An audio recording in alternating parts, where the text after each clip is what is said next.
tous, je me prénomme Gilles, alias Gilbret sur Twitter, et utilisateur régulier du hashtag JerseyAddict. Sur cette vidéo, je vais tenter de vous faire partager ma passion des maillots NBA et de répondre aux questions le plus souvent posées sur mon fil Twitter. Je remercie US Sport Fan Cards pour la diffusion de ce projet, né d'une exposition lors de mon vide-maison en juin 2019. Je découvre le basket dans les années 80 et forcément je regarde de l'autre côté de l'Atlantique des stars sur magazine. Le phénomène Jordan m'emporte et son élégance sur et en dehors du parquet font le reste. J'achète mes premiers jerseys dans les années 90, les équipes faisant preuve d'originalité dans les designs et les motifs, sans avoir à l'époque l'intention d'en faire une collection. C'est avec l'arrivée de BeIN Sport et cette nouvelle médiatisation de la NBA que je décide d'entamer vraiment ce projet. Les jerseys me servant de prétexte pour transmettre à mon fils ma passion.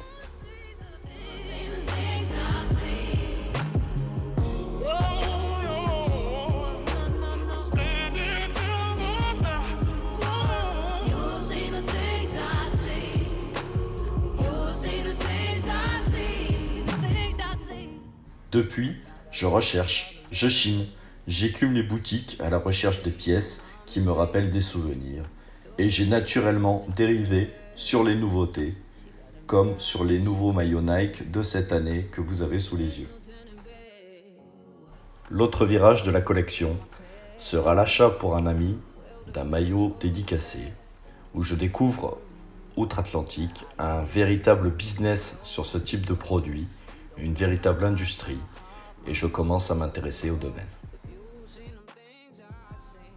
La question qu'on me pose le plus souvent, c'est où je trouve mes jerseys.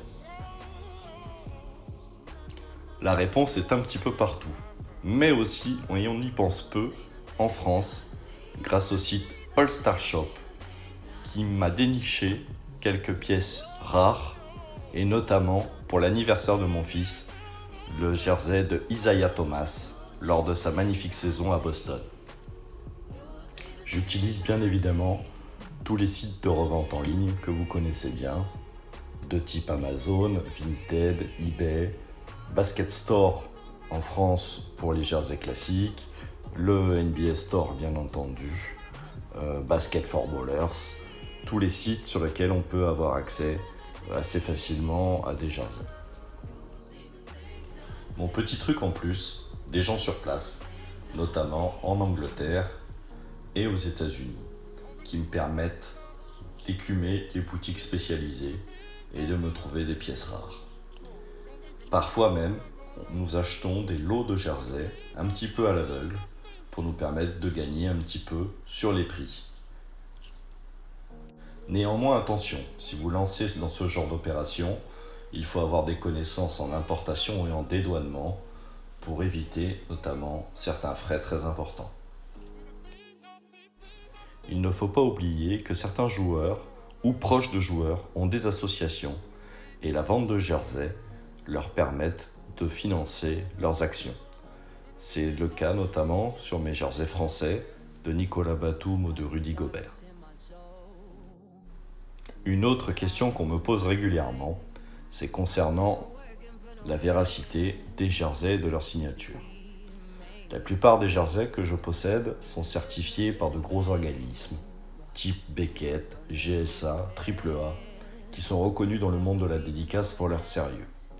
Néanmoins, sur des grosses pièces, comme le Jordan, je tente de remonter la filière pour savoir d'où vient le jersey. Pour cela, je contacte les agences en direct et j'essaye avec eux de remonter d'où vient le produit et qui l'aura remis, qui l'aura vendu, qui l'a fait dédicacer. Si vous souhaitez acquérir un maillot dédicacé, je vous conseille dans un premier temps de choisir des maillots avec des certifications. Elles sont souvent munies d'un hologramme et d'un numéro, et il suffit d'aller taper le numéro sur le site de l'enregistreur pour vérifier sa provenance et la date de signature. Une autre question qu'on me pose fréquemment, c'est si j'achète mes jerseys pré-encadrés. Absolument pas. Cela fait partie intégrante de mon plaisir de créer l'univers autour du jersey, et notamment en sollicitant des artistes sur Twitter, des dessinateurs, des graphismes, trouver des patchs, trouver des morceaux de parquet qui vont venir agrémenter le jersey. Je mettrai bien entendu à la fin de cette vidéo le nom et les coordonnées de toutes ces personnes qui rendent mes cadres uniques. If you seen them things I seen, see the things I seen.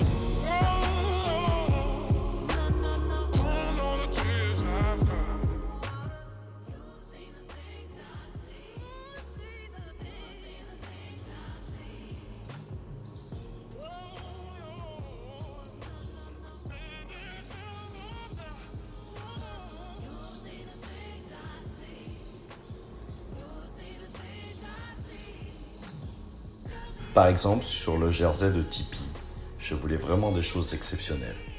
J'ai donc demandé à Adélaïde, une dessinatrice bien connue sur Twitter dans le monde de la NBA, de me faire un dessin unique d'après une photo que je lui ai envoyée. J'ai trouvé très récemment les patchs de champion qui sont venus agrémenter le cadre, et c'est grâce à cela que j'essaye de rendre les jerseys encore plus beaux. Autre accessoire que j'utilise régulièrement, ce sont les cartes signées par les joueurs. Beaucoup de collectionneurs de cartes existent en France avec des vrais spécialistes, mais moi la boutique préférée que j'utilise, c'est encore une fois All Star Shop à côté de Valence, qui me fournit des cartes de qualité avec des signatures toujours authentifiées.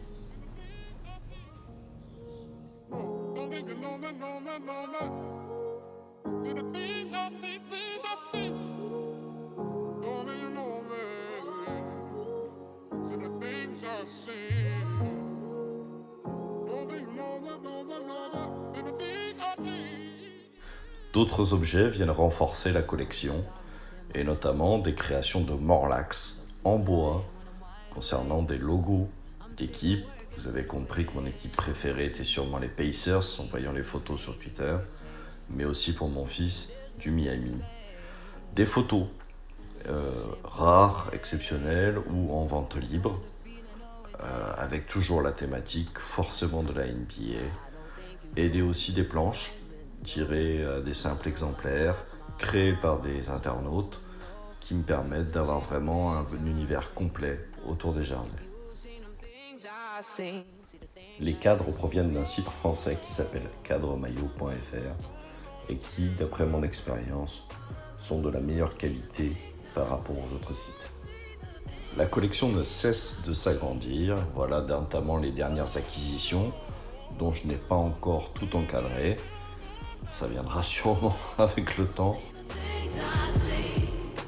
Et pour finir, la dernière question qu'on me pose, bien entendu, c'est quel joueur me manque dans ma collection. Alors pour être franc avec vous, je viens très récemment de récupérer un Russell Westbrook. Donc ça faisait partie effectivement des joueurs que j'attendais. Pour moi, aujourd'hui, les recherches sont sur deux joueurs principaux, qui sont Vince Carter sur un maillot de Toronto et Karim Abdul-Jabbar sur un jersey plutôt Lakers. Je remercie énormément les tweetos qui sont passés à l'exposition et avec qui nous avons pu échanger sur la NBA. C'était vraiment un moment incroyable. Merci à eux. Merci à vous de me suivre sur Twitter et puis au plaisir, n'hésitez pas à me poser des questions, à partager avec moi, à me donner vos bons plans et j'espère que la vidéo vous a plu. À bientôt.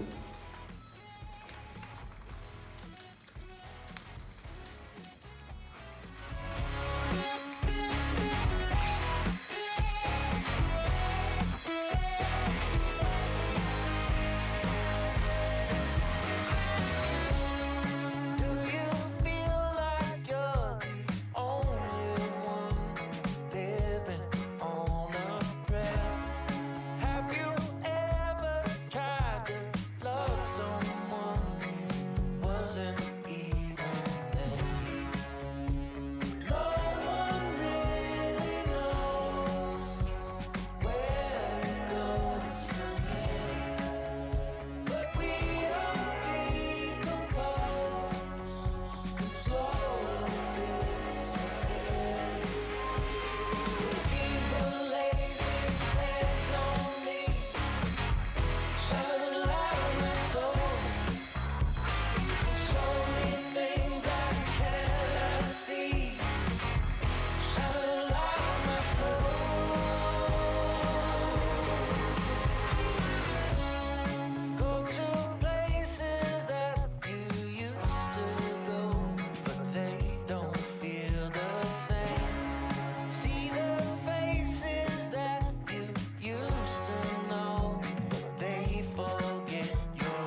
accueil XXL. Accueil royal, merci Gilles. Ouais, vous verrez les photos. Le petit cadre parfait Ah entre, non, mais entre accueilli comme Robert des rois. Parrish, Magic Johnson, Dennis Rodman. On aurait dû le prendre à Toronto, on a été accueillis comme des rois. Hein, n'est-ce pas?